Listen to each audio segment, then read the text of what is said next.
I didn't go to the Jewish museum to change my mind. I went there thinking I already had one. But somewhere between history and a 5-mile walk home, something shifted. Not loud, not dramatic, just clear.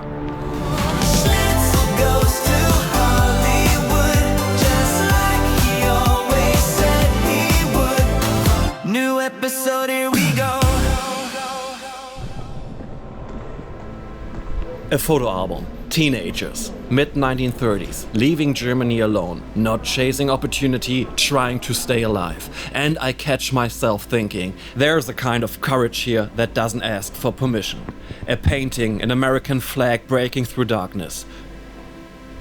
The Holocaust tower, cold, silent, disconnected. You don't learn something in there.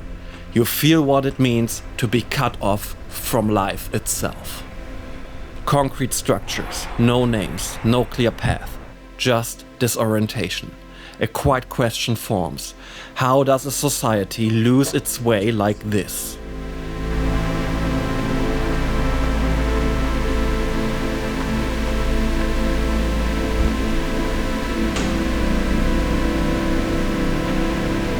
Donation boxes. Small, simple. But the idea is powerful. Responsibility isn't occasional, it's daily. You don't wait to care. You build it into who you are.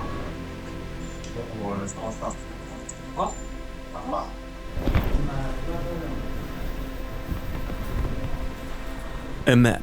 Empires, pressure, collapse. Jerusalem destroyed. Exile begins. And yet, identity doesn't disappear. It adapts. Ashkenaz. Expelled, rebuilt, again and again, and somehow culture doesn't fade, it deepens. Sacred bread, shared roots, different meanings.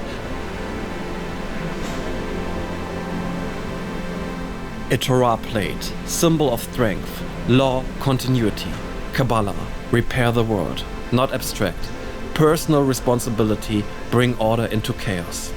When Jews became Germans, contribution, integration, and at the same time, a fragility underneath it. Something not fully resolved. A painting, confidence, we belong here, and for a moment it was true. Then the shift.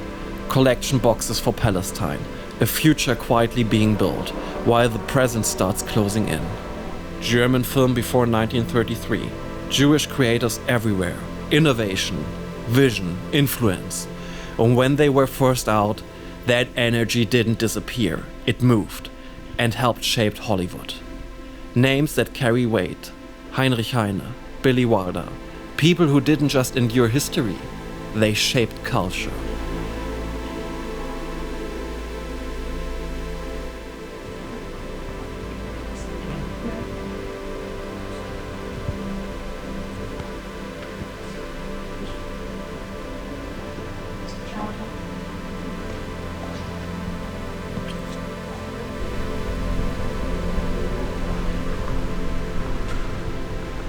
A professional sign, a respected name, then erased. And you understand, it doesn't start with violence. It starts with exclusion. Photographs before everything collapsed. You see something quieter. People being pushed out of normal life, step by step.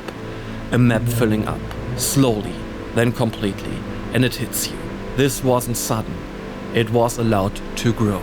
Self-built structures when society closes doors. People create their own spaces, not as rebellion, as survival.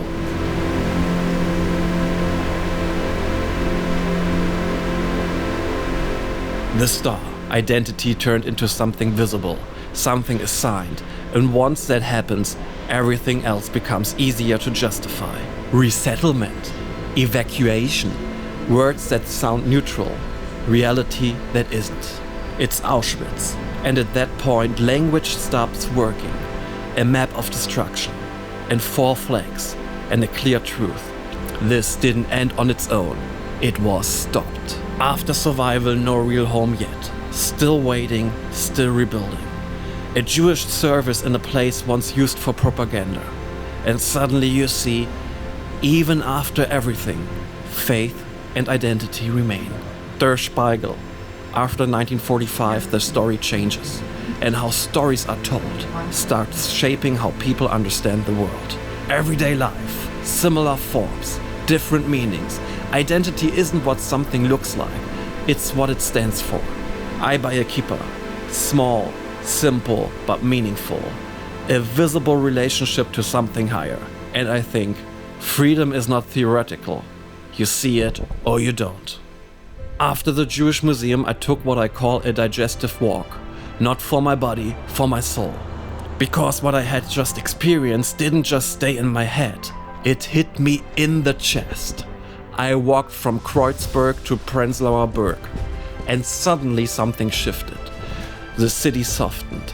I saw beauty everywhere. Cherry blossoms breaking up like quiet rebellion. Light filtering through the trees like a whisper that said, "You're not crazy, you're walking up." And for the first time in a long time, I felt God right there, in the middle of Berlin. This Jewish story isn't mine. I'm only borrowing the courage I recognize in it to live my own life more honestly. Something in that story confronted me in a way I couldn't ignore. And what I see may be incomplete, but it's real to me.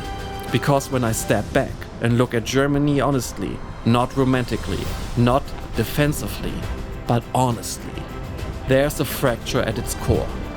In 1848, Germany had a real shot, a real living chance to become a democratic republic. Something closer to what the United States represents at its best. Individuals standing equal, free, accountable, and alive. And Germany didn't just miss the chance, it crushed it. The people who pushed for that future, silenced, executed, or driven out. Many of them didn't disappear. They went west. They built something somewhere else. Then came industrialization. Not led by freedom, not guided by democratic consciousness, but driven by the rigid, reactionary machinery of Prussia. Within a single generation, an entire population was dragged from a semi-feudal, obedient, survival-based mindset straight into modern industrial society. Shoot. Yeah.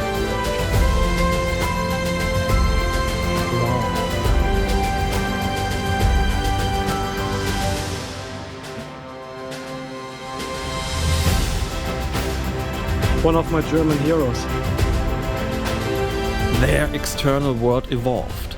Their inner world didn't. Instead of educating people into independent citizens, Germany cemented something older. A mindset of obedience, of staying in line, of not stepping out. And that became culture. And suddenly everything made sense. Why my former German business partner tried to hold me back from the United States. Why leaving felt like betrayal to others. Why staying felt like betrayal to myself. Because how dare you walk away from a system that was never designed for you to outgrow it. But here's where I land, and I'm not asking for permission anymore.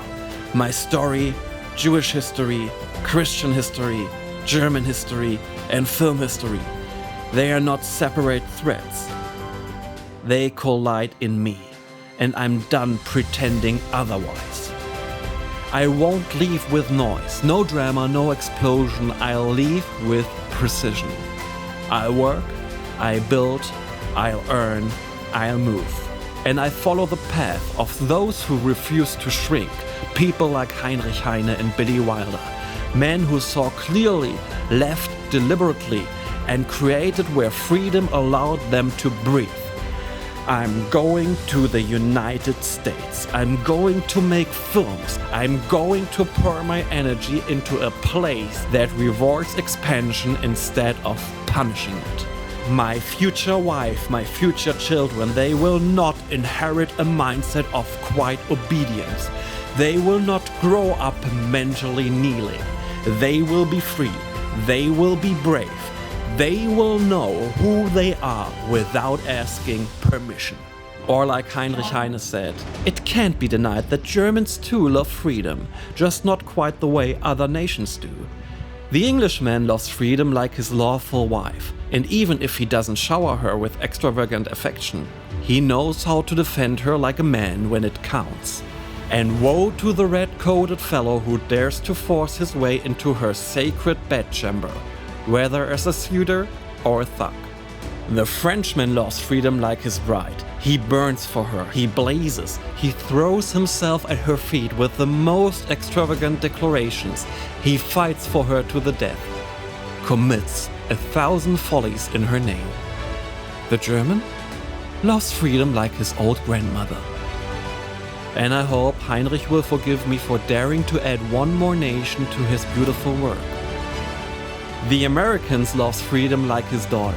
He guards her fiercely, relentlessly, speak of her future like it's sacred, like it must never be touched, never be taken.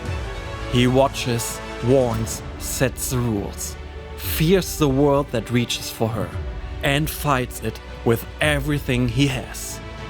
'Cause there ain't no doubt, I love this land. God bless the USA. 5 miles.